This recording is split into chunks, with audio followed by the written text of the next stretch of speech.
हाँ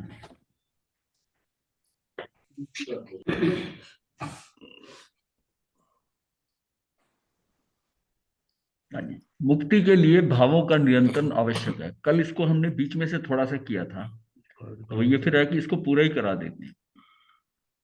जैन दर्शन भाव प्रधान दर्शन है। ये मैं मालूम है कि इसमें भावों का ही सारा खेल है। क्रिया का महत्व तो बाद में आता है। भाव में ही जो आ गया तो कर्म का बंद हो जाता है, मतलब भाव प्रधान है। सारा खेल भावों का है, भावों का है। इस दर्शन का आधार कार्य कारण भाव पर आधारित है। मतलब इसमें भी कोई कार्य और कारण होगा। कार्य जो होगा किसी कारण के होगा, कारण के। तो कार्य कारण भाव पर आधारित है। कार्य कारण सिद्धांत में सर्वत्र भावों की प्रधानता है। कारण कार्य के अंदर भी उसके भावों भावों से प्रधानता है। अब कुछ कारण आया, कर्म आया, तो मेरी भावधारा जैसी भाव है अंदर के, उसके हिसाब से मेरे अंदर वो परिवर्तन आएगा। अगर मेरे भाव बहुत ही समभाव में रहते हैं तो उतना परिवर्तन नहीं आएगा। खेल तो भावों का हो गया ना।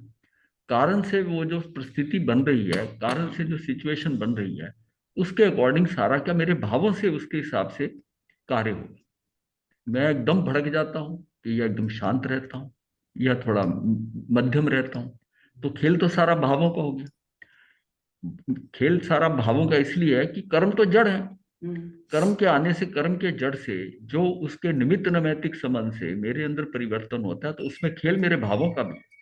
वो कितना उछाल मारेंगे कितना नहीं मारेंगे तो भावों का होगा। तो इसमें क्या है कि सर्वत्र भावों की प्रधानता है। जीव के कर्म बंध में उसकी बाह्य स्थिति, गति, सहनन, संस्थान, शरीर और परिकर आदि का अधिक महत्व नहीं है। शरीर और शरीर से जुड़े सारे जो है ना, वो जो है उनके साथ जो है अधिक महत्व नहीं है। जीव जितना भी कर्म बंद करता है उसका कारण उसका स्वयं द्रव्य ही होता है। उसका अपना ही है स्वयं द्रव्य। भाव से है ना। भाव मतलब अपनी आत्म भाव आत्मा की है ना। उसका स्वयं द्रव्य किसी के और के ऊपर नहीं, पर द्रव्य उसमें कुछ नहीं कर सकता। उसका कारण उसका स्वयं द्रव्य ही होता है। यह सुनिश्चित सिद्धांत है कि पर द्रव्य कभी भी जीव के लिए कर्म बंध का कारण नहीं होता। मतलब ये एक सुनिश्चित सिद्धांत है कि पर द्रव्य कभी भी जीव के लिए कर्म बंध का कारण नहीं होता। तो नहीं, पर हम समझते हैं ना इसमें। हाँ, कर्म बंध का कारण नहीं होता, कर्म मेरे कारण बंधते हैं। मैं चाहूं तो जैसा बांधू, नहीं तो ना बांधू। वो निमित्त आएगा, सिचुएशन आएगी, पर आप उसको कंट्रोल कर सकते हैं।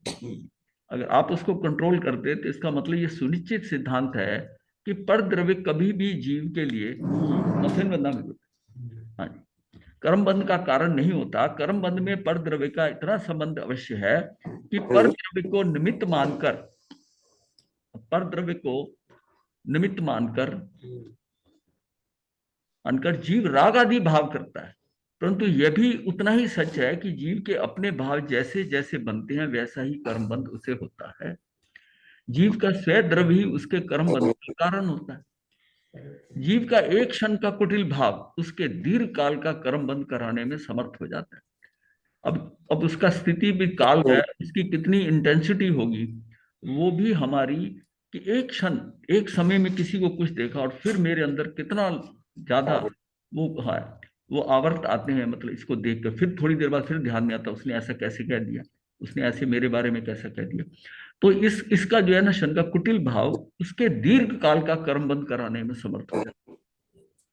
वो बार बार उसकी जो आवर्त आते हैं, उसके चक्कर आते हैं, तो उस चक्रव्यूह के अंदर ऐसा फंस जाता है कि वो चीज बार बार भूलता नहीं है। मतलब जब तक हम उसी बात का सोचते रहे वो ज्यादा बन जाता है। हाँ, उसी चीज को आप बार बार ले रहे हो। फिर किसी से बात करो, इसने मेरे साथ ऐसा किया था। वो व्यक्ति सामने नजर आया आपका, फिर वही भाव आ गया कि इसने मेरे साथ ऐसा किया था। तो उसमें वो, इसका मतलब है कि उसके अंदर जो गांठ बंधी है ना, उसमें और गांठें साथ लगती जा रही और पक्का होता जा रहा है। एक होता है कि जैसा हुआ था उस समय हुआ, उस समय जो हुआ और आपने उसको क्षमा कर दिया, या मन में आज छोड़ो इस बात को, और या मेरी भूल है या उसकी भूल है, वो सर के उस बात को वहीं का वहीं खत्म कर दिया। तो वो वो तो कर्म वैसा ही रह जाएगा, बहुत हल्का सा कर्म।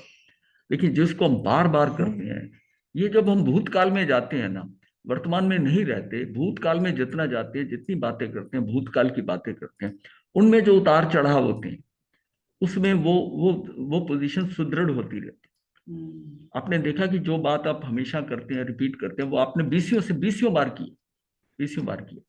तो उसका मतलब ये होता है कि वो हर बार उस जगह आप पहुंच जाते हैं, उस जगह वो भूलेंगे कैसे।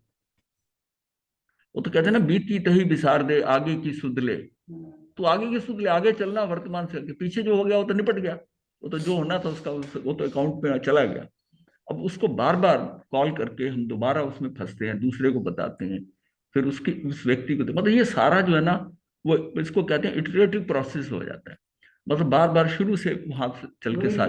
हाँ वही, हाँ बार। इसके लिए कर्म बंध का कारण है। कर्म बंध में पर द्रव्य का इतना संबंध अवश्य है कि पर द्रव्य को निमित्त मानकर ही जीव राग आदि भाव करता है। परंतु यह भी उतना ही सच है कि जीव के अपने भाव जैसे जैसे जैसे बनते हैं वैसे ही कर्म बंध उससे होता है। उसमें उसको वो कितनी मतलब गहराई से लेता है, उसको पकड़ कितनी है उसको, वो उस उसके हिसाब से जो है ना, मतलब मजबूती से पकड़ रही है, हल्के से हाँ हल्के से इग्नोर कर दिया, छोड़ दिया, या उसको बड़ी ध्यान से ऐसा कैसे कह दिया, उसके ऊपर पूरा उसका सारे मतलब खोज करने लग जाता है, उसे घुस जाता है उसके अंदर।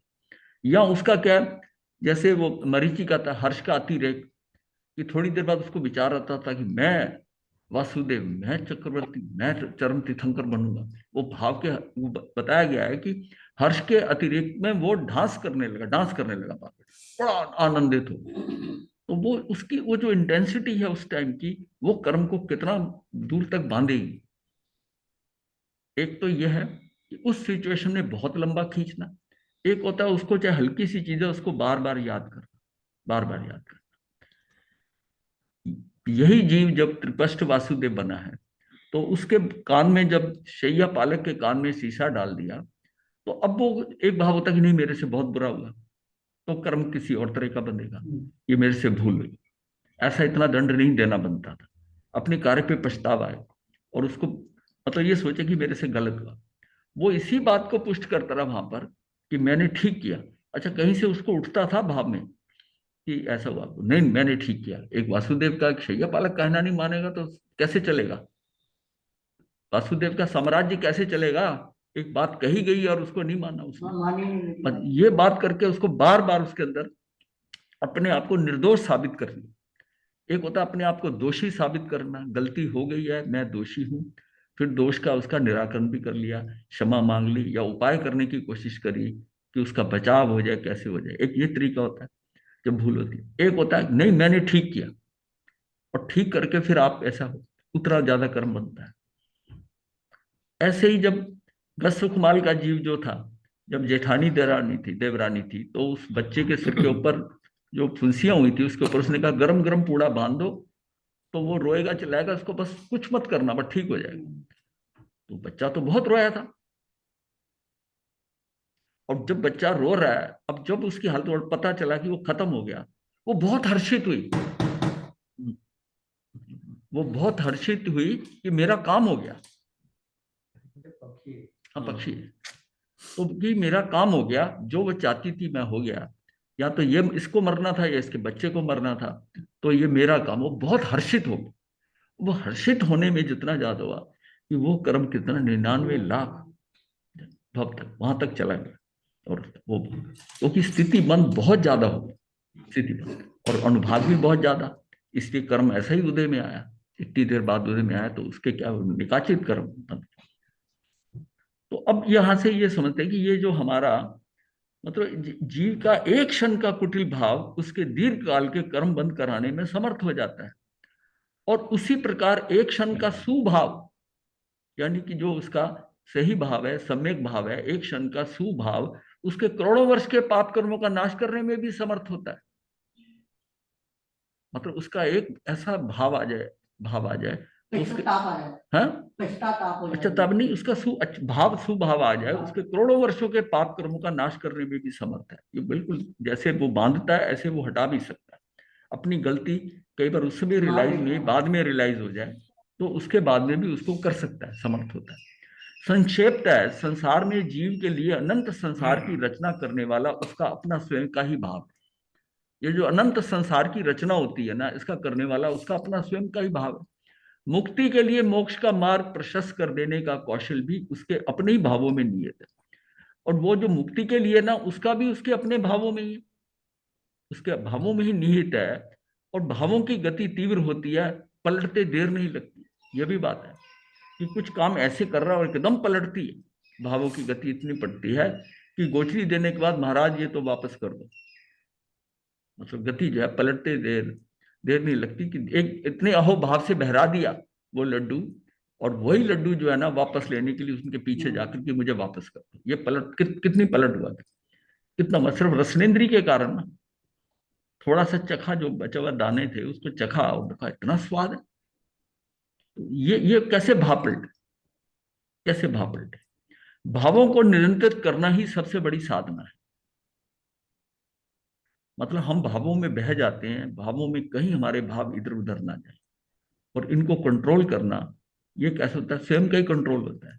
अगर इधर उधर जाते भी हैं तो समझ में आना चाहिए कि नहीं ये गलत है, और अपने अंदर आलोचना कर लेनी चाहिए उसको। मतलब ये सबसे बड़ी साधना है भावों को नियंत्रित करना। लोक के छयों द्रव्य में जीव अकेला मात्र चेतन द्रव्य है, और शेष पांचों द्रव्य अचेतन या जड़ है। पुद्गल मात्र एक ऐसा द्रव्य है जो मूर्तिक है, शेष पांच अमूर्तिक द्रव्य है। पुद्गल द्रव्य भी जब सूक्ष्म रूप में होता है या परमाणु रूप में अपने शुद्ध पर्याय में, शुद्ध पर्याय का मतलब सिंगल, शुद्ध पर्याय उसकी क्या होती है परमाणु की, कि कोई उसका स्कंद नहीं बना। शुद्ध पर्याय मतलब जो अपनी शुद्ध पर्याय में परमाणु रूप में अपनी शुद्ध पर्याय में परिणित होता है, तब उसे भी इंद्रियों द्वारा जाना व देखा नहीं जा सकता। हमें तो परमाणु नहीं दिखाई देता, मूर्तिक है, दिखाई नहीं देता। छयों द्रव्य में मात्र आकाश द्रव्य लोक के बाहर अलोक अनंत और असीम है।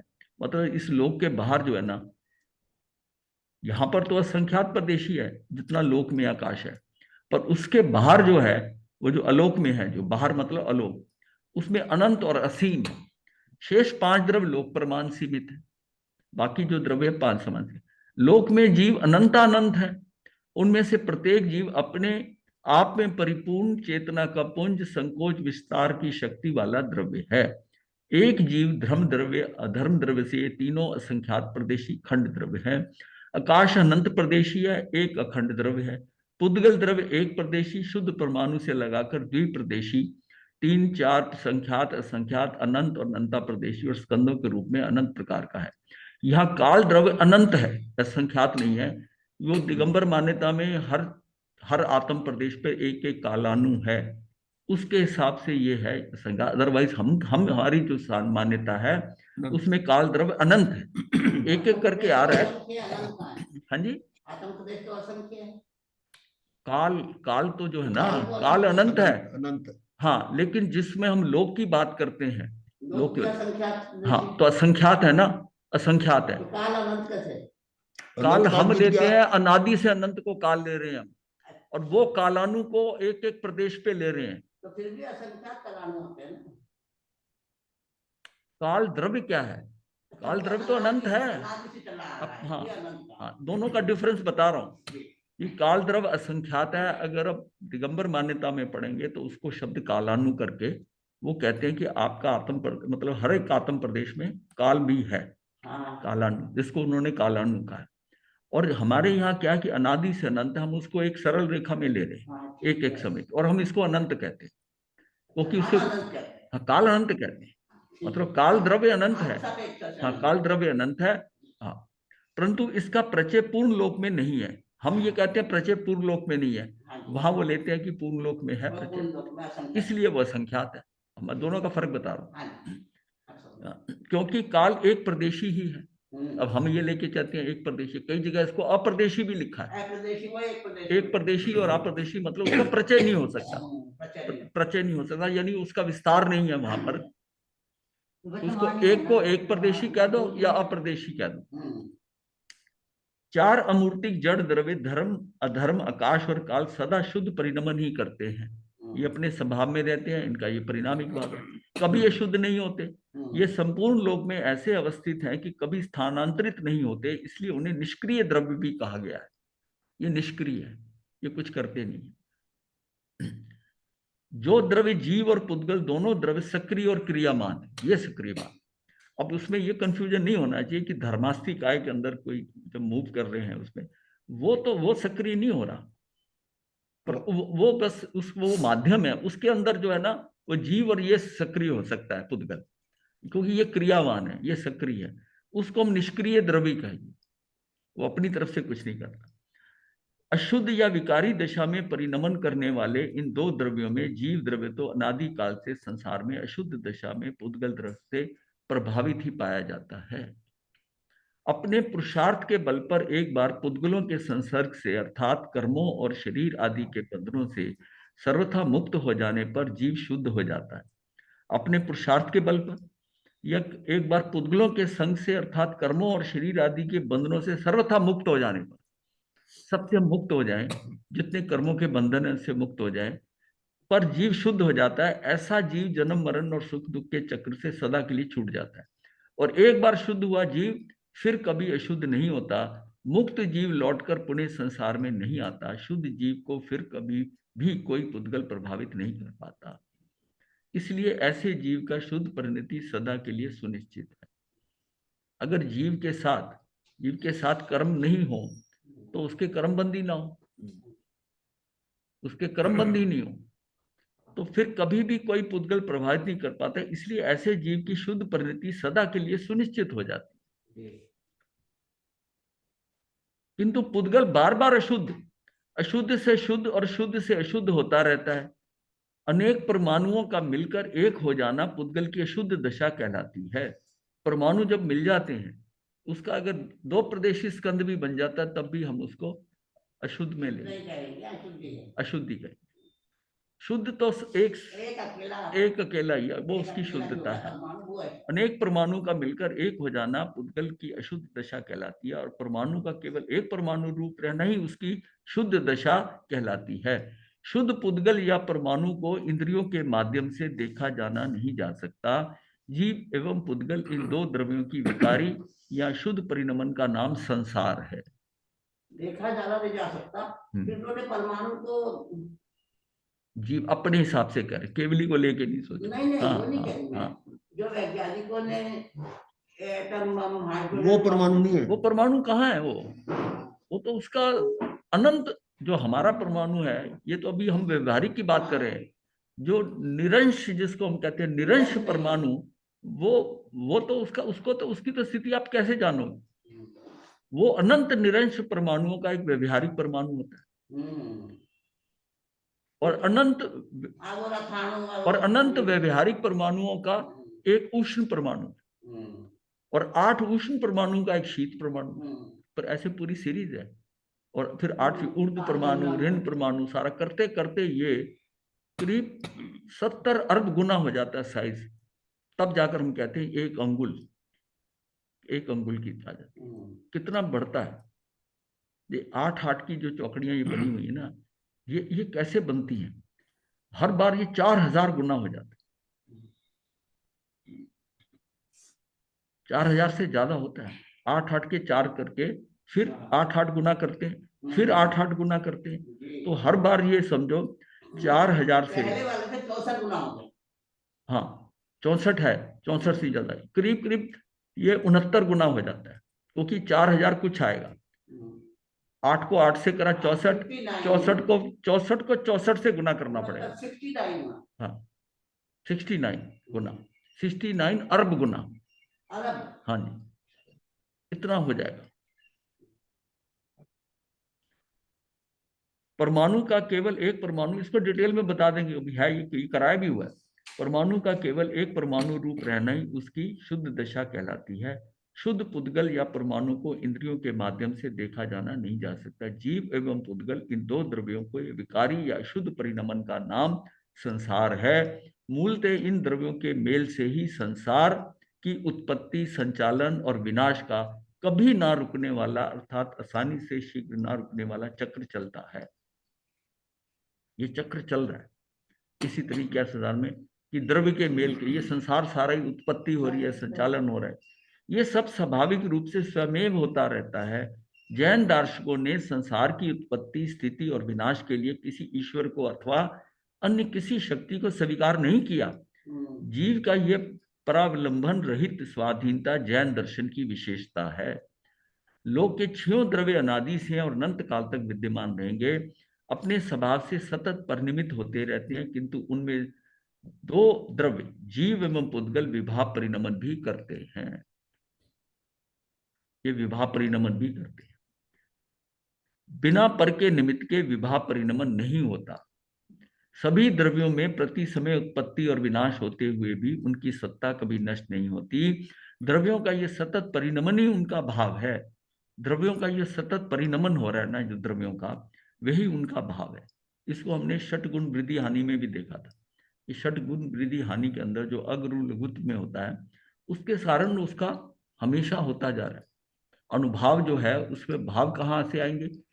जो हमारे अनुभाव है, जो कर्म हमारे उदय में आ रहे हैं, उनके स्थिति बंद के बाद तो एक तो स्थिति होगी कि उदय में आ गया, अब उसका स्थिति से हटते हुए, वो होते हुए, अब उसमें जो अनुभाव आ रहा है, अनुभाव आ रहा है, उस अनुभाव की जो तरतमता है, षट गुण वृद्धि हानि, वृद्धि, उस हानि वृद्धि या वृद्धि हानि कोई बात, उसके कारण ही सारा जो है जो भावों का आता है।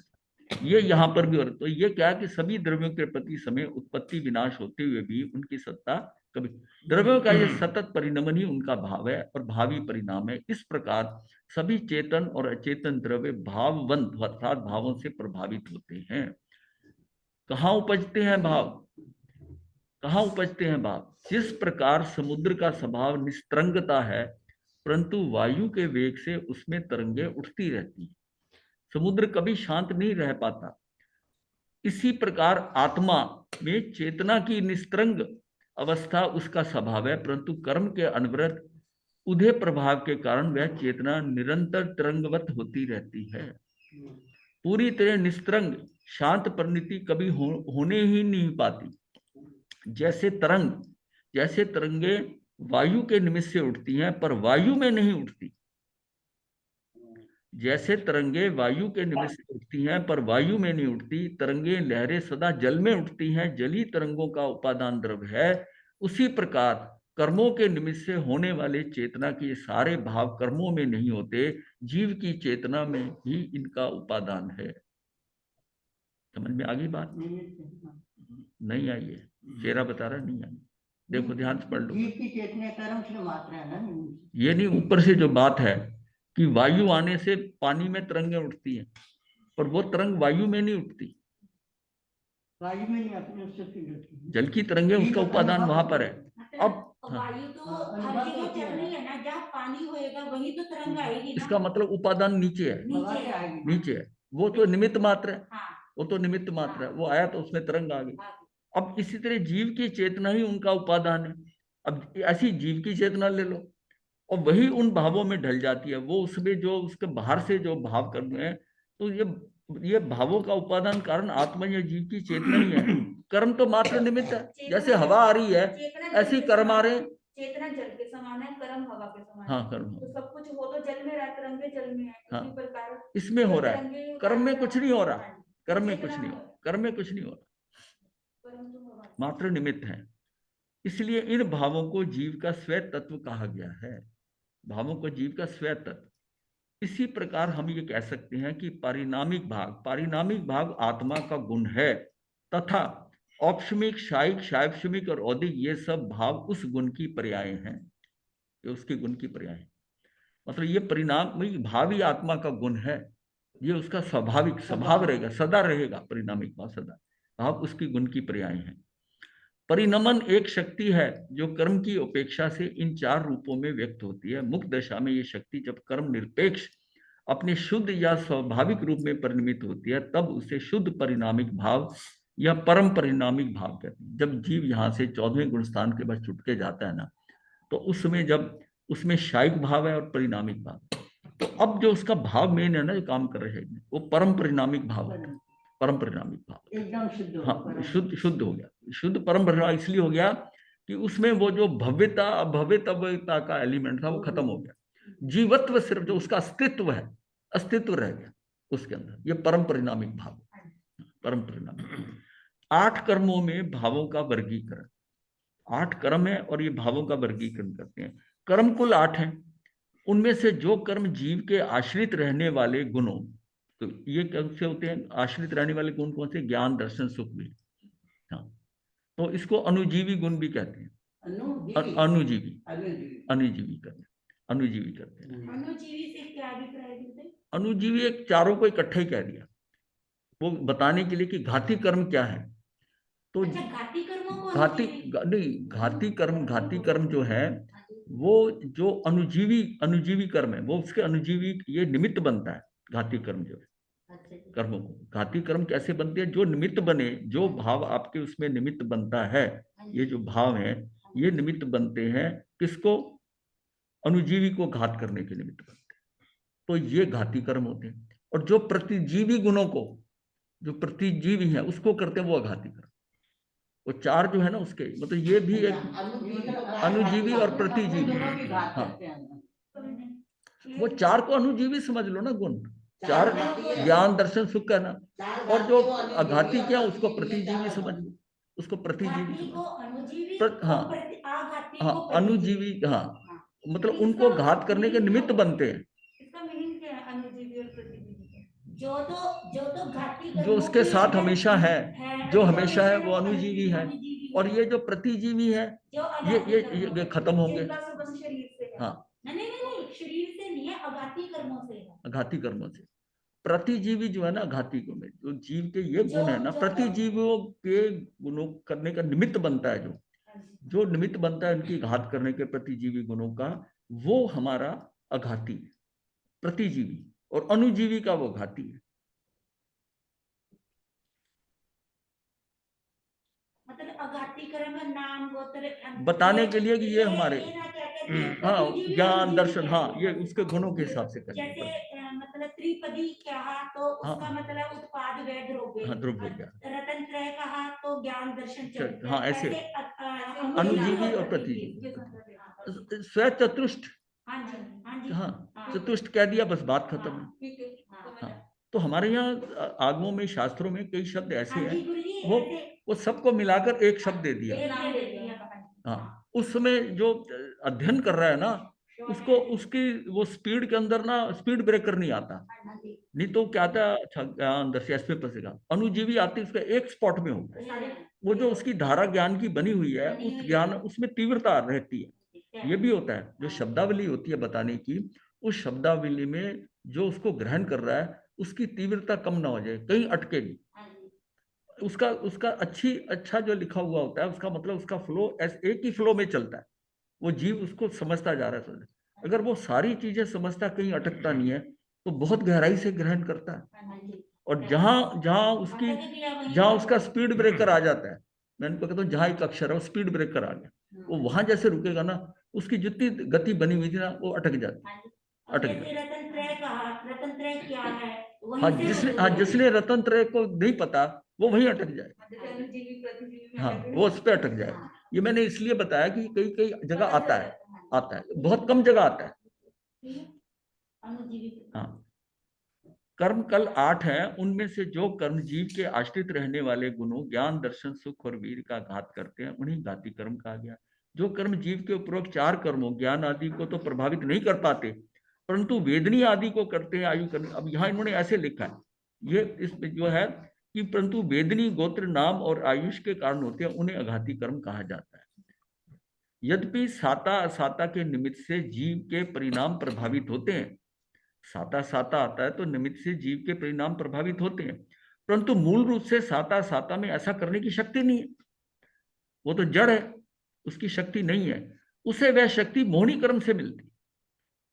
ये जो अंदर की स्थिति है ना, भावों को नियंत्रण करना, जो बाहर साता साता आता है, कर्मों के कारण साता साता जो आ रहा है, उसकी मेन प्रॉब्लम मोहनी कर्म है। मोहनी कर्म के अंदर जितना हमारा उतार चढ़ाव होता है, सारा खेल तो मोहनी कर्म का है, मोहनी कर्म का। तो उस इसी कारण ना उसके करने की शक्ति नहीं है, उसे वह शक्ति मोहनी कर्म से मिलती है। इसलिए साता साता कर्मों की गणना घाती कर्मों में ना करके उनके जनक वेदनी कर्म को घाती कर्मों के वर्ग में गिना गया। इसको हालांकि साता साता का हम करते हैं। अघाती कर्म जब कहते हैं, इसको 4 अघाती कहते हैं। जब हम बांधते हैं तो उसमें आयुष नाम और गोत्र का आता है। वेदनी पीछे से भी चलता आ रहा है, वेदनी कर्म जो है वो पीछे से चलता आ रहा है। जैसे वो घाती कर्म 4 आ रहे हैं, तो 5वां वेदनी भी पीछे से आ रहा है। पर ये कर्म जो 3 है, ये हमारे पिछले भव में बंधे और इस भव में भोग रहे। ये कोई लंबा चल के नहीं आते हैं, चारों घाती। पर उसमें वेदनी तो घाती कर्म पिछले जन्मों से नहीं चलती है। ना ना ना, आयुष बंद के समय काम वो आया जब था। आपने कहा औदिक औदिक क्षय, हाँ जी। बस क्षय हो रहा है औदिक, उसमें और तो कोई भाव ही नहीं है गति का बंद होता है जब उसमें सारे उसमें। कभी ये भाव है। इसमें जब आयुष बंद होता है तब बनते हैं अगले भव तक ही है। ये सबसे बड़ा टूल है अपने को संभालने का। मैं करूं कोई व्यक्ति कुछ नहीं करता, वो अपना नामकर्म ठीक कर ले, कुछ साधना नहीं करता, उससे उसके नामकर्म का सही होने का मतलब है कि उसके ये 3 घाती कर्म सही बन जाएंगे। नामकरण करके व्यवहारिक जीवन जब सही मेन पोर्शन है। हाँ, 148 में 93 प्रकृतियां वही हो गई, हाँ, फिर गोत्र के 2 हो गई, 95 हो गई, आयुष की 4 हो गई, 99 हो गई। सिर्फ एक साता सात, मतलब यह है कि 148 में से 99 आपने आपके कंट्रोल में है। इस भव में अगले भव की बांध लेना, पीछे वाले की बात छोड़ो, पता नहीं क्या हम अज्ञानता में करते आए। अब हम मनुष्य भव में हमें ज्ञान है, जब मनुष्य भव में हमें ज्ञान है तो हम ये 3 को तो कंट्रोल कर लें। और इस 3 को कंट्रोल करने के लिए जो चीज आती है उससे हमारे वो भी कंट्रोल होते हैं। उसमें सिर्फ क्या है कि मन वचन काया की एक रूपता, एक ही चीज है। और एक अभिसमाता, मतलब किसी से झगड़ा करना नहीं, कि झगड़ा हो तो उससे सुधार लेना। ये 4 मेन रीजन है। हाँ, इस 4 से फिर 14 बनते हैं आगे, 14 और 14 फिर आगे जाके 93 में कन्वर्ट होता है। तो ये इसको सिर्फ क्या है कि मेरा जो है जैसा मैं सोचूं वैसे ही बोलूं वैसे ही करूं, एक रूपता। ये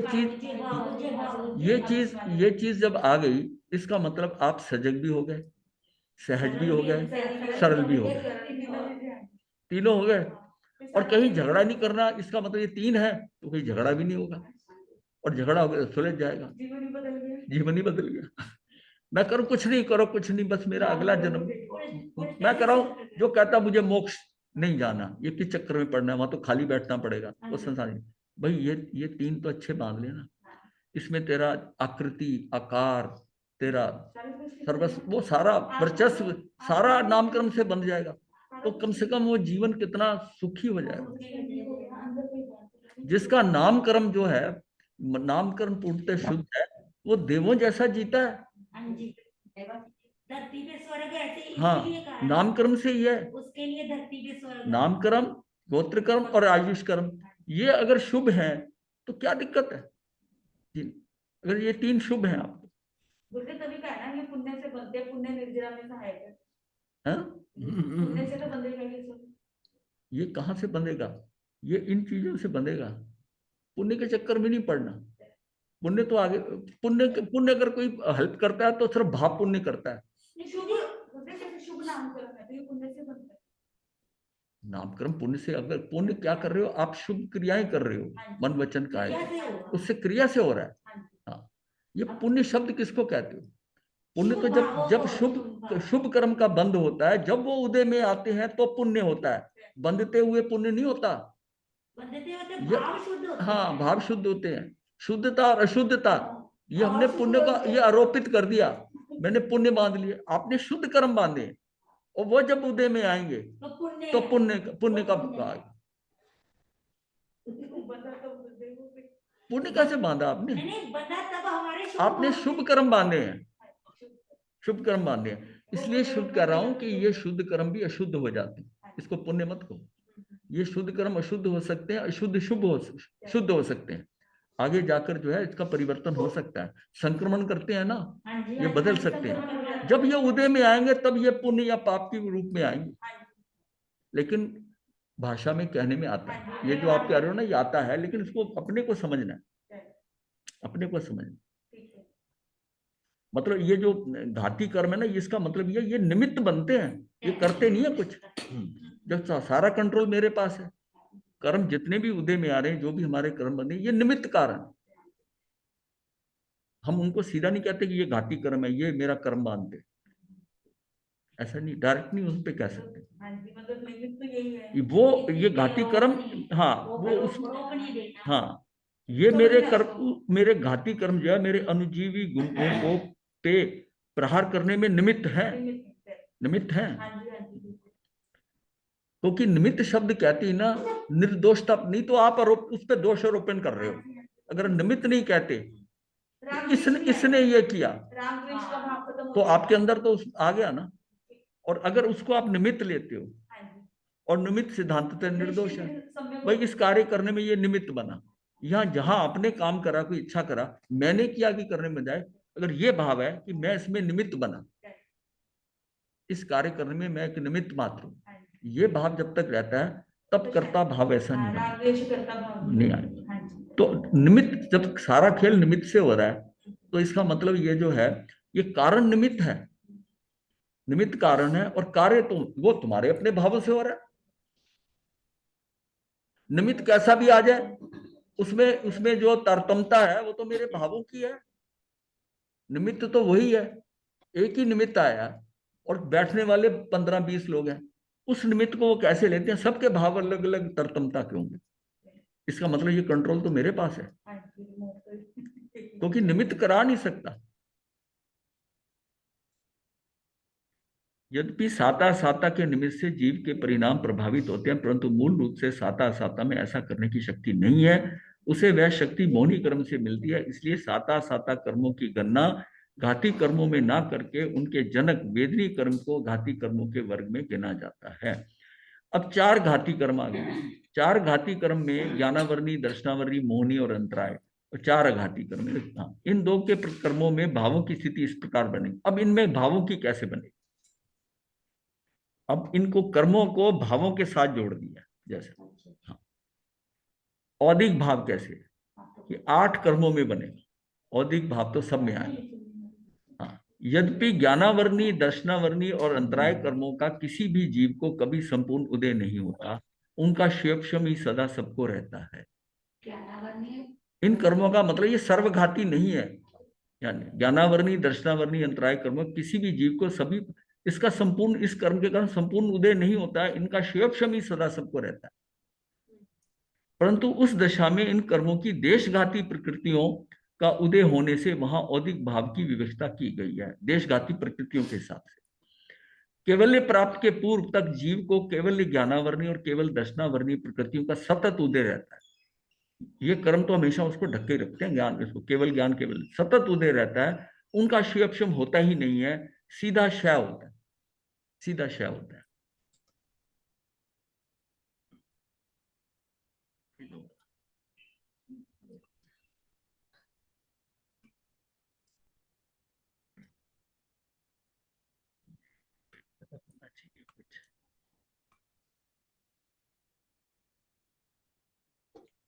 कल यहाँ से कर रहे थे ना, वो देख रहा हूँ उसके आगे ना, जब हमने शायद उसको करा औदिक भाव करा ना, इसमें कुछ नंबर पेज करना कुछ गड़बड़ थी, 48 पेज स्कैन हो गया था, ये हो ये है, मैं देख रहा था ना, कंटिन्यूटी नहीं बन रही। दूसरा वो औपशमिक भाव सिर्फ मोहनी कर्म में बनेगा, मोहनी कर्म में बनेगा, अन्य किसी कर्म का उपशम नहीं होता। उपशम सम्यक समस्त भवों में, ये तो अलग सम्यक की बात है। हाँ, ये करा था, कल कराया था, कल इसको बीच में उसके हिसाब से कराया था। आज मैंने कहा पीछे से कराएं कि भावों को नियंत्रण क्या जरूरी है। आप थोड़ा लेट आए, वो आगे का आप मिस कर गए। शायिक भाव जो है 4 घाती कर्मों और अघाती कर्मों यानी 8 कर्मों में बनेगा। विशेष यह है कि मोहनी कर्म का क्षय एक साथ संभव नहीं होता। मोहनी कर्म के दोनों मूल प्रकृतियों का क्षय अलग अलग प्रयत्नों से होता है, बंधता तो एक ही बार में है, और उनका दोनों का उसके दोनों के तरीके अलग अलग हैं। हाँ, मोहनी कर्म के दोनों मूल प्रकृतियों का क्षय अलग अलग प्रयत्नों से होता है। पहले दर्शन मोहनी कर्म का क्षय होता है, उसके उपरांत चरित्र मोहनी कर्म का क्षय होता है। केवल्य प्राप्ति के पूर्व शेष तीनों घाती कर्मों का क्षय होता है, उसके पश्चात शेष आयु के अनुसार 4 घाती कर्मों का क्षय होकर जीव को मोक्ष प्राप्त होता है। शायिक सम्यक एक बार आती है। शायिक सम्यक दर्शन प्राप्त होते ही जीव को शायिक भाव प्राप्त हो जाता है। केवल ज्ञान की प्राप्ति के साथ 4 घाती कर्मों की अपेक्षा शायिक भाव बन जाता है, पर 8 कर्मों की अपेक्षा से क्षय होकर शायिक भाव मुक्त अवस्था में ही बनेगा। शायपशमिक भाव क्या है? 4 घाती कर्मों में बनता है, शायपशमिक भाव है। अघाती कर्मों का उपशम और क्षयपशम नहीं होता। क्षयोपशमिक सम्यक असंख्य बार आ सकता है, उसकी उत्कृष्ट स्थिति 66 सागरूपम से कुछ अधिक बताई। पारिणामिक भाव क्या है? सभी जीवों में, सभी गतियों में, संसारी एवं मुक्त दोनों दशाओं में पारिणामिक भाव विद्यमान रहता है। संसारी दशा में पारिणामिक भाव जीवत्व भवितव्य और अभवितव्य भवितव्य के रूप में पाया जाता है। मुक्त दशा में भव्य अभव दोनों विकल्पों से रहित परिणामिक भाव को परम परिणामिक भाव कहा गया है। पहले मुक्त दशा में भव्य अभव्य दोनों विकल्पों से रहित हो गया, रहित हो गया, तो उसका परिणामिक भाव होगा। अब ये परम परिणामिक भाव। अच्छा, ये विशेष घाती अघाती ये पता है, मोहिनी कर्म ही हो गया। अघाती क्रम, चारों घाती क्रम, चारों अघाती कर्मों में मात्र औदिक शाही भाव मात्र, ठीक है, ये हो गया। अब हम पीछे चलते हैं इसके। अघाती कर्म तो गोत्र नाम ये तो कट्ठी एकदम जाएंगे ना। अच्छा, ये कल तो कर दिया था वैसे। अच्छा, इसमें आता है आगे कि स्वामित्व की अपेक्षा भावों की विवेचना। शायप, शमीक, औदिक और परिणामिक ये तीनों भाव भव्य और भव्य सभी संसारस्थ जीवों में अनादिकाल से पाए जाते हैं। ये जो बीच की हॉरिजॉन्टल लाइन है ना, ये सभी में ही पाए जाते हैं। सभी संसारस्थ जीवों में अनादिकाल से पाए जाते हैं। औपशमिक और शायिक भाव केवल भव्य जीवों को प्राप्त होते हैं। तीन भाव तो सबको जो है अनादि से मिलते हैं, तीनों भाव चलते हैं, लेकिन औपशमिक और शायिक भाव केवल भव्य जीवों को प्राप्त होते हैं। औपशमिक भाव प्राप्त होने पर केवल अंतर्मूर्ति रहता है, उसके बाद वह नियम से छूट जाता है, किंतु बाद में पुनः भी प्राप्त हो सकता है। उपशम सम्यक एक मनुष्य भव में 2 बार से अधिक नहीं, और समस्त भवों में 5 बार ही शायिक सम्यक एक बार आती है। शायिक सम्यक एक बार आती है। गुरुजी, एक भव में 2 बार और समस्त भवों में 5 बार, 5 सम्यक 5 बार, मतलब 2 बारी उपशम सम्यक जो है 2 बारी आ चुकी तो 3 बारी और आएगी बस जिंदगी में। हाँ, 3 बार एक बार आ गई, तो जब चौथी बार आएगी तो वो चला जाएगा, लेके जाए। क्यों? उसमें 2 बार भी आ सकती है। जब 2 बार ले लेगा, मतलब जब 5वीं बार आएगी तो जीव कर लेके जाएगा। शायप शमिक भाव केवल ज्ञान प्राप्त होने पर समग्र शायप शमिक भाव शायिक रूप में विकसित हो जाते हैं। फिर वहां शायप शमिक और औपशमिक भावों का अस्तित्व नहीं रह जाता। शायप शमिक भाव में केवल ज्ञान प्राप्त होने पर समग्र शायप शमिक भाव शायिक रूप में विकसित हो जाते हैं। केवल ज्ञान प्राप्त हो गया तो हो जाते हैं। फिर वहां शायप शमिक और औपशमिक भावों का अस्तित्व भी नहीं रह जाता। हाँ जी, वो जब केवल ज्ञानी शायिक ही हो गया, हाँ, तो हो गया, उपशम और शायिक शमिक का तो खत्म हो गया। क्योंकि वहां जो 4 अघाती कर्मी शेष रहते हैं, उनमें उपशम शैपशम नहीं होता, अघाती में तो होता नहीं है। अब शायिक भाव है, एक बार उत्पन्न होने के बाद शायिक भाव कभी छूटता नहीं है। जिस कर्म का क्षय होकर शायिक भाव प्राप्त हो जाता है, वह कर्म के निमित्त से औपशमिक और शैपशमिक भाव उत्पन्न नहीं होते, क्योंकि ये दोनों भाव कर्म के स्थिति से बनते हैं, जबकि शायिक भाव कर्म के क्षय या सर्वथा भाव से बनता है। अब कुछ ये जो बनते हैं, ये भाव कर्म के स्थिति से बनते हैं, और जो शायिक भाव है, ये तो भाव कर्म के क्षयों से और सर्वथा भाव होने से बनता है। दोनों में फर्क है ना। केवल ज्ञान की प्राप्ति होने के बाद शायिक, औदिक और परिणामिक भाव ही रहते हैं। और फिर लास्ट में क्या है कि ये औदिक भी खत्म हो जाएगा 14 गुण शांति। परिणामिक भाव क्या है? सिद्ध दशा में औदिक भाव का भी अभाव हो जाता है। सिद्ध दशा में मात्र शायिक और परिणामिक भाव ही शेष रहते हैं, और परिणामिक भाव की शुद्ध पर्याय प्रकट हो जाने पर उसे परम परिणामिक भाव कहा जाता है। संसारस जीव में कम से कम 3, ये शायक, शमिक, औदिक और परिणामिक भाव अनादिकाल से नियमित होते हैं। उपशम सम्यक और उपशम चरित्र की दशा में उसको औपशमिक मिलाकर 4 भाव हो जाते हैं, और शायिक सम्यक दर्शन प्राप्त हो जाने पर जीव में शायिक भाव उत्पन्न हो जाता है, पर उसके साथ ही उसके दर्शन मोह का औपशमिक भाव समाप्त हो जाता है। अतः उसके भावों की संख्या 4 ही रहती है। कालांतर में वही शायिक सम्यक दृष्टि जीव उपशम श्रेणी चढ़ते समय चरित्र मोहनी का उपशम करता है, तब औपशमिक चरित्र की अपेक्षा से उस जीव को 5 भाव हो जाते हैं। फिर 8वें गुण स्थान में फिर उसका उपशम करना शुरू करता है, चरित्र का। ये उपशम, पहला जो उपशम होता है, ये दर्शन मोहनी के कारण, दर्शन मोहनी से। अब दर्शन मोहनी खत्म हो गया, अब चरित्र मोहनी के कारण जो 11वें गुण स्थान तक लेके जाएगा, जहां से 2 कैटेगरी बन जाएंगी, शपक श्रेणी और उपशम श्रेणी, वो उसके चरित्र मोहनी के कारण उसका होगा। चरित्र मोहनी के कारण वो 11वें से जाके गिरेगा, 11वें से, और शपक श्रेणी वाला निकल जाएगा। तो सारी स्थिति जो है ना 8वें गुण स्थान पे बनती है। अभी मतलब उसका शायिक भाव तो आया नहीं, पांचों भाव एक जैसे कब रहेंगे, पांचों ही भाव पाए जाते हैं। पांच तो नहीं हो सकते। लिखा है ना, पांचों ही हो जाते हैं। हाँ उसमें औष्णिक चरित्र की अपेक्षा उस जीव के पांचों भाव ही हो जाते हैं। नहीं, अतः उसके भावों की संख्या 4 ही रहती है। कालांतर में वही शायिक समय जीव औष्णिक चरित्र उपशम की श्रेणी चढ़ते समय चरित्र मोहनी का उपशम करता है, तब उसका अब उपशम फिर आ गया। नहीं, उपशम तो आ गया ना। नहीं, उपशम दर्शन मोहनी का ये उपशम खत्म, हम कहते हैं कि उपशम वहां खत्म हाँ हुआ, जी, हाँ खत्म जी, हो गया। हाँ जी, अब 8वें के ऊपर आकर जब श्रेणी चढ़ता है हाँ जी। तो उसको चरित्र के कारण उसको फिर को उपशम भाव है। मतलब उपशम ही है ना, तो इसमें लिखा ना जैसे पांचों भाव हो जाते हैं। हाँ। तो शायिक तो आए ही नहीं, तो पांचों भाव कैसे हुए? क्यों शायिक क्यों नहीं आया? शायिक तो उसको शायिक सम्यक दर्शन तो हो गया ना। और श्रेणी तो वो उपशम की कर रहा है ना। हाँ, श्रेणी कुछ कर रहा हो, लेकिन उसको शायिक सम्यक दर्शन जब हो गया तो उसका शायिक अभी इसमें आगे आ जाएगा डिटेल में। अभी ये अभी clear एक एक हाँ हो जाएगा, क्लियर हो जाएगा, क्लियर हो जाएगा। हाँ, औपशमिक चरित्र की अपेक्षा उस भाव को पांचों भाव हो जाते हैं। केवली में औदिक, शायिक और परिणामिक ये 3 भाव ही पाए जाते हैं।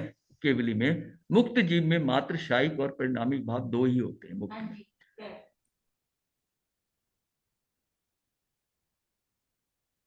भाव के भेद 5 प्रकार के हैं: औदिक, औपशमिक, शायपशमिक, शायिक और परिणामिक भाव। द्रव्य का शुद्ध परिणमन, स्वाभाविक परिणमन जो है, जो शुद्ध परिणमन यानी कि स्वाभाविक परिणमन, अतः उसे परिणामिक भाव कहा गया है। अशुद्ध या विकारी भाव अन्य के निमित्त के बिना उत्पन्न नहीं होते, नहीं होते, इसलिए निमित्त के आधार पर उनके अलग अलग नाम हैं। जीव के कर्म के उपशम से औपशमिक भाव, कर्म के क्षय से शायिक भाव, कर्म के शिवपशम से शायपशमिक भाव, कर्म के उदय से औदिक भाव उत्पन्न होते हैं। पारिणामिक भाव स्वभाव से उत्पन्न होता है। इस प्रकार पांचों भाव अपने अपने उपरोक्त कारणों से ही उत्पन्न होते हैं। ये जो संख्या बताई कि 4 या 5 ही रहती है, इसको जरा सा क्लियर दोबारा से बताओ। संख्या जो है ना, जब औपशमिक भाव जो ऐसा, जब उपशम खत्म हो गया तो अब उसके बाद वो शायिक ले लेगा। हाँ जी, तो पहले उपशम के साथ 4 थे, हाँ जी, अब उपशम खत्म हुआ, शायिक हो गया, तो उपशम गया, तब भी 4 हो गए। और फिर जब 8वें गुण स्थान से चढ़ता है तो हाँ, चरित्र मोहनी के कारण उसका उसका वो फिर उपशम शुरू हुआ। जब वो उसकी जो मतलब यह है शपक श्रेणी और उपशम श्रेणी शुरू होती है, तो उस समय भी उसके अंदर वो भाव आ गया, फिर 5 हो। तो उसकी तो शायद सम्यक है ना, और शायद शायद सम्यक तो आती जाती नहीं है। ये मैं अब मुक्ति की बात कर रहा हूँ। जैसे उपशम श्रेणी और शपक श्रेणी की शपक श्रेणी चढ़ रहा है, जो उपशम उपशम श्रेणी श्रेणी, अगर वो कर रहा है तो हाँ। क्या फिर शायिक भाव आ सकते हैं? अगर शायद उपशम उपशम श्रेणी कर श्रेणी रहा वाले है को नहीं शायद नहीं, भाव उसको आ नहीं सकता। आएगा ना पांचों शायद। भाव वही पूछ रहे हैं, हाँ। यही तो पूछ रहे हैं गुरुजी। नहीं, उसका श्रेणी यदि उपशम कर रहा है तो वहां पर फिर शायिक शायद तो कर ही नहीं रहा, शायिक भाव कैसे आएगा? वो शायिक भाव कैसे शायिक आएगा? जब है उसमें शायिक तो उसने शायिक सम्यक दर्शन लिया हुआ है। हाँ, अब आगे जब बढ़ता है इस टाइम पर जीव, तो हर एक जिसमें नहीं आ, अच्छा आपका मतलब है कि उसको साथ उसको नहीं रिलेट किया, मैं देख लूंगा इसमें। नहीं, वो आ नहीं सकता। हाँ यही हाँ बात है। ये शायद 2 श्रेणी है ना, एक शपथ है, एक उपशम है। हाँ। तो शायिक वाला शपथ में जाएगा हाँ, और उपशम वाला उपशम में जाएगा। हाँ, यही तो मैं- हाँ, लेकिन हाँ उसको हाँ शायिक नहीं होगा, तो इसका मतलब उनके 4 मतलब 5 भाव होंगे नहीं, इसका मतलब ये हाँ। हुआ ना फिर। हाँ जी, 5 इसमें लिखा देख, है ना दोबारा कि देख लेते हैं, पांचों दोबारा नहीं, देख नहीं हो ये सकती। क्लियर तभी देख लेते हैं। तो दोनों चीजें इकट्ठी हो नहीं सकती। नहीं नहीं, वो इतना इतना स्थूल नहीं है, इतना नहीं है ऐसे। उपशम सम्यक्त और उपशम चरित्र की दशा में उसमें औपशमिक मिलाकर 4 भाव हो जाते हैं। हाँ जी, शायिक सम्यक दर्शन प्राप्त हो जाने पर जीव में शायिक भाव उत्पन्न हो जाता है और उसके साथ ही उसके दर्शन मोह का औपशमिक भाव समाप्त हो जाता है, समाप्त हो जाता है। अतः उसके भावों की संख्या 4 ही रहती है, 4 ही रहती है। ठीक है यहाँ तक। कालांतर में वही शायिक सम्यक दृष्टि जीव उपशम श्रेणी चढ़ते समय चरित्र मोहनी का उपशम करता है, हाँ जी, उपशम करता है, तब औपशमिक चरित्र की अपेक्षा उस जीव के 5 भाव हो जाते हैं। ये बात, इस पे क्वेश्चन है ना इसका। अच्छा, अगर हाँ उसके कारण भाव तो आया, लेकिन शायिक भाव नहीं आएगा ना इसमें। नहीं, इससे भाव से क्यों ले रहे हो शायद? तो फिर पांचों भाव पाए हाँ जाते हैं, उसका, तो हाँ फिर उस समय ये जो है ना, जो हमने उपशम खत्म करा था वो आ गया, उसका शायिक भाव कहाँ खत्म हुआ? शायिक भाव कहाँ खत्म हुआ? तो फिर अब उसको शायिक भाव, और जो 11वें से गुण गिर के 10वें में आकर और फिर 12वें में चला जाता है, तो फिर उसको क्या कहेंगे? उसके उतनी सत्ता में कर्म थे, वो वहां से निकल गया। उपशम कर रहा है, तो उपशम कर रहा है तो उसकी शायिक तो है, वो शायिक कहाँ जाएगा?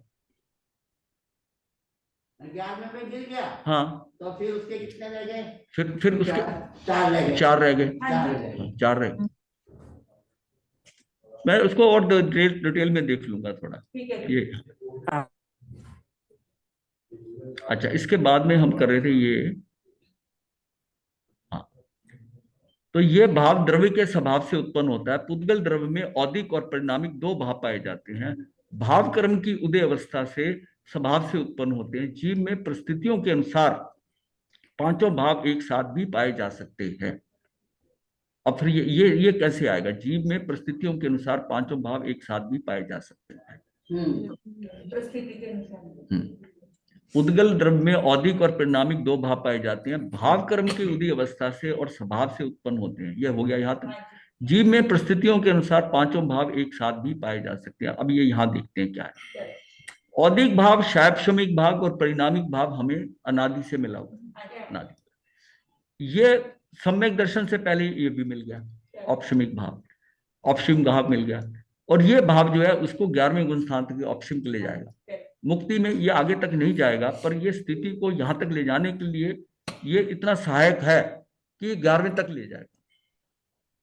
और लेकिन ये मुक्ति का पूरा नहीं ले जाता, पूरा कार्य नहीं करता। ये जो शायिक है, ये भव्य और सिद्धों में ही है। अच्छा, अब यह है कि शायिक समिकित्व है और शायिक जो भाव है, शायिक समिकित आती उसका शायिक भाव। तो अब वो जीव जो है शायिक भाव से आगे बढ़ रहा है। जैसे शायिक अब चौथे गुण स्थान पे भी हो जाता है शायिक भाव। शायिक समिकित, शायिक समिकित तो गिर नहीं सकती, पर यह मत समझिए कि शायिक उसको वहां तक ले जाएगी। ये समझ गई बात? इसका मतलब इसको शायिक और शायिक समिकित की बात जो हो रही है, की अपेक्षा से शायिक को हावी है। हाँ, उसका शायिक इसका सम्यक तो नहीं जाएगा। तो बेटे शायिक सम्यक्त वाला उपशम श्रेणी कर सकता है? तो इसके हिसाब से तो कर सकता है। मैं इसको श्रेणी करेगा शायिक समिकित वाला जरूरी है उसी भव में मुक्त हो जाएगा। तो श्रेणी कर सकता है। कौन सा? उपशम श्रेणी कर सकता है। ऐसा है, शपक शपक और शपक और शायिक के अंदर ये थोड़ा कंफ्यूजन है। शास्त्रों में भी है, जैन तत्व प्रकाश में भी है।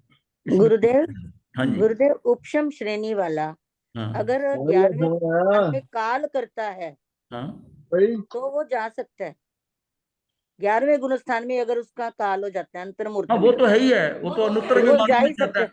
वो उस तो दृष्टि से भी शायिक भाव आ सकता उसका है। मतलब उसका क्षय वाला जो शायिक समिकित खत्म नहीं होता है।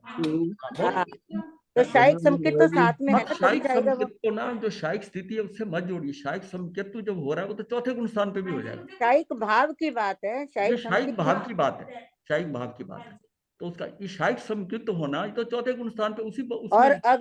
अगर 11वें गुण स्थान वाले के 13 भव हैं तो वो नीचे जाएगा, नीचे गिरेगा, है ना? वो तो है ही है। हाँ, वो तो है, वो बात है, सिर्फ ये 4 और 5 भाव की बात आ रही थी। ये शायिक संकेत को शायिक भाव के साथ उसको अटका रहे थे। ये 11वें गुण स्थान के नहीं, वो अंतर्मूर्ति तो में है, अगर वो काल तो होता है ठीक है, उसकी 11वें दृष्टि गुण से भी स्थान कह पे, सकते हैं। क्योंकि वो जीव जो शायिक संकेत वाला है, शायिक संकेत वाला वो भी जीव जो है ना, वहां से तो 11वें, जो इन्होंने ठीक बताया, 11वें से जा सकता है, जा सकता है, हाँ जा सकता है। तो जो उसी, वो तो 11वें गुण स्थान की स्थिति पूर्ण हो गई, हाँ, वो गिरेगा। तो वो जाएगा, जाएगा तो तो उत्तर विमान में ही जाएगा ना। हाँ जी, हाँ। उत्तर विमान में ही जाएगा ना, मुक्त थोड़ी हो गया, सिद्ध दिशा में थोड़ी चला गया, सिद्ध दिशा में थोड़ी चला गया। तो यहाँ तो भाव और उसका- हाँ, ये भाव की बात हो रही है। और ये सम्यक्त जो आ रहा है कि उसका शायिक संकित, वो अलग बात है। तो उस समय भी शायिक संकित का मतलब है कि एक बार संकित आने के बाद जाएगी नहीं, बस उतने तक लो आप। ये तो समझ आ गया। शायिक भाव कब होगा? हाँ, ये जब, गुरुदेव हमारा तो क्वेश्चन ये है हाँ, कि एक समय में या तो शायिक भाव केवल ज्ञान पे आता है। हाँ, उपशम भाव होएगा। हाँ, केवल ज्ञान पे आता है, 13वें में शायिक भाव आता है। इसे उपशम श्रेणी करते हुए शायिक भाव आ सकता है। ये यहाँ पे ये क्वेश्चन हुआ है जो नहीं, उपशम श्रेणी पे नहीं आ सकता। चौथे गुण, वो तो कह रहा, 11वें गुण स्थान में आएगा। हाँ, 11वें गुण तक जाएगा। 13वें में तो सवाल ही नहीं पैदा होता उपशम का, हाँ। वो 11वें से ऊपर जाएगा ही नहीं है। सबको ज्ञान में करते हाँ, फिर यही तो हाँ बात चलो है। देख लेंगे, पांचों क्या भाव में ज्यादा नहीं तो अटके रहेंगे यहीं पर। चार भाव नहीं होंगे। एक टाइम में मतलब पांचों भाव कैसे आ सकते हैं हमारे, ये हाँ चलो इसको देख लेते हैं, ये देख यदि लेंगे। शायिक होगा तो उपशम नहीं होगा, यदि उपशम होगा तो शायिक नहीं होगा। हैं। सारे भावों की अपेक्षा बताया वो समेक्टों की अपेक्षा से जो हो सकता जीव है। शायद संकेत वाला है। नहीं हाँ। समेक्टों के भावों वाली आप संकेत को भाव से अटका रहे हो बस। भाव अलग है, संकेत। अगर शायिक समेक्टों ठीक है, मैं इसको भाव से दूसरे, नहीं करे, तो भी इसको और पांचों भाव डिटेल में होंगे। देख लेंगे, कोई ऐसी बात नहीं। हाँ, इसको देख मतलब लेंगे। उद्गल में कितने बताए आपने? 2 बताए। हाँ उद्गल में 2, दो। एक तो उदयिक हाँ और परिणामी। और शायद और परिणामी। परिणाम, उसके 2 भाव हैं।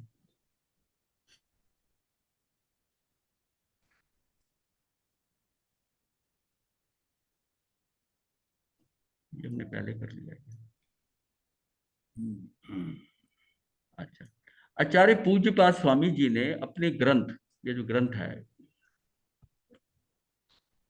ये यहाँ कैसे आ गए? ये कोई बात नहीं, आपने हट जाएगा हाँ, आप। आचार्य पूज्यपाद स्वामी जी ने अपने ग्रंथ सर्वार्थ सिद्ध में जीव के भावों की विवेचना की है। आचार्यों ने मूलतः 5 भावों के 53 उत्तर भेद बताए।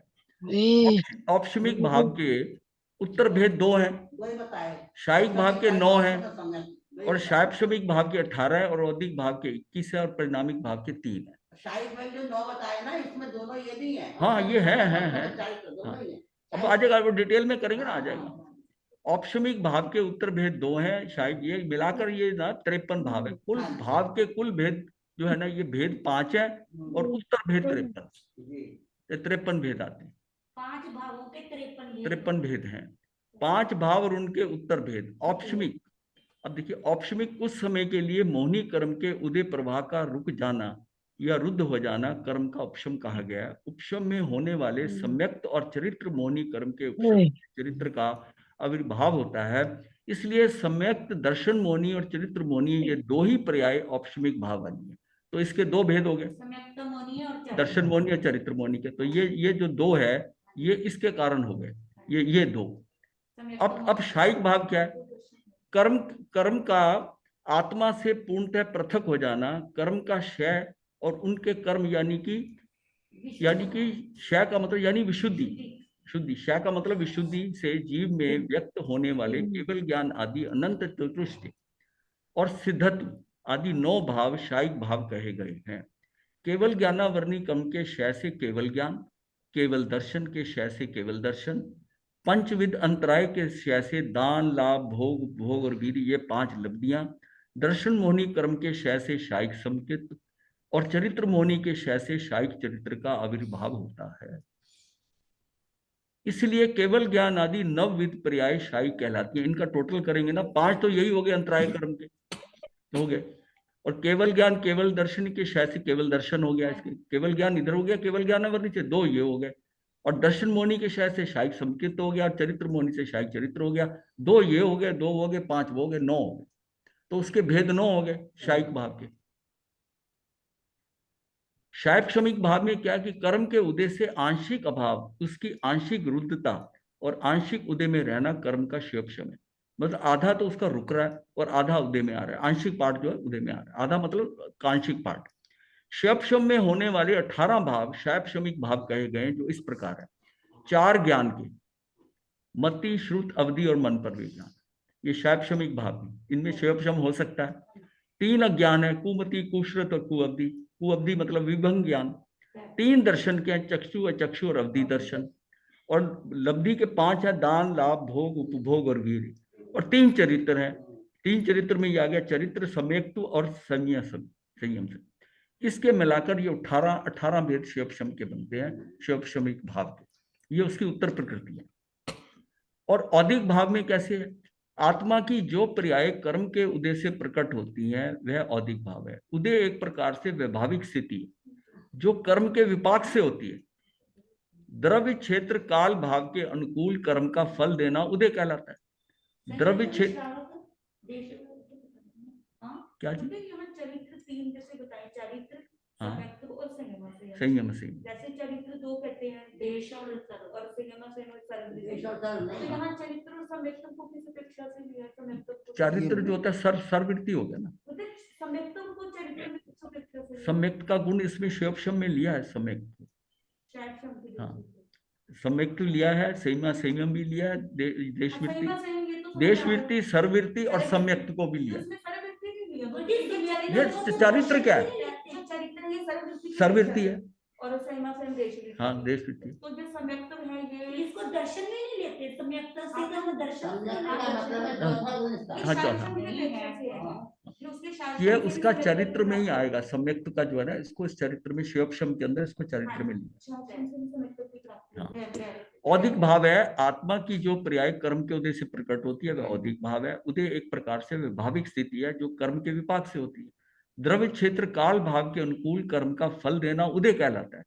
जीव में कर्म के उदय से होने वाले राग आदि भाव तथा गति, कषाय, लिंग, लेशिया आदि परिणाम औदिक भाव कहलाते हैं।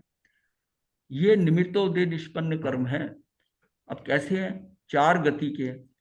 तो औदिक भाव में 4 गतियां बन सकती है, कैसे? देव, मनुष्य, त्रियंच और नारद। 4 कषाय हैं, क्रोध, मान, माया, लोभ।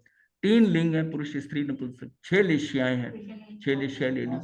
4 अन्य है, मिथ्यात्व, अज्ञान, असंयम और असिद्धित्व, असिद्ध। ये 4 है, टोटल मिला के 21 है। तो आगे है परिणामिक भाव। कर्म नहीं, जो फिर कंफ्यूजन होगा ना, ये यहाँ तक नीचे पेज तक जाना। परिणामिक भाव कर्म के उदय, उपशम, क्षय, शिवोपशम से निरपेक्ष, जो कर्म निरपेक्ष स्वभाव से होता है, परिणामिक भाव कहते हैं। ऐसा ध्रुव, स्थिर, शांत, रंग तरंग से रहित वह भाव है जीवत्व, भवितव तथा अभवितव से तीनों भाव परिणामिक भाव है। अब ये बात वो आई कि इस प्रकार ये 2, 9, 18, 21, 23 ये मिलाकर 53 भाव हो जाते हैं सब। तो यहीं तक रहने देते हैं कि यहाँ तक जो है।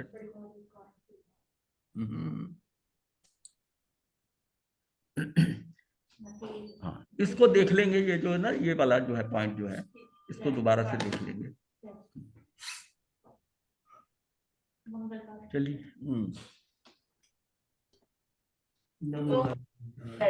ठीक है जी। बना दो इवेंट बस कोई फिर यार तो जाना सी किधर है